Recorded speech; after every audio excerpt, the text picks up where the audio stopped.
là trà Thái. Trà Thái. Có Trân châu. trân châu. Có bò bò.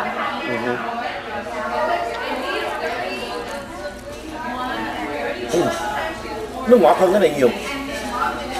Nó có hương vị trà đậm đà luôn. Dạ. Nhưng mà nó là sinh tố. Hơi lạ. Còn cái này.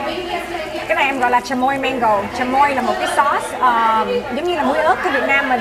Mà cái này của mẹ. Mà mình gọi là muối mễ đó. Dạ, Yeah. muối mễ. Thường ăn xoài thì cắt ra một sắp muối mễ lên ăn, và cái này làm cái dạng nước. Dạ. Rồi cái này xoài cắt vô. Thử nha. Thử nha. Dạ.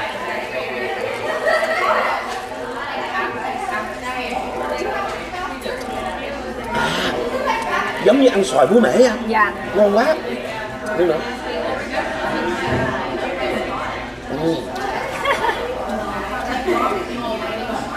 Vậy nó mới đã đó. Dạ. Đậm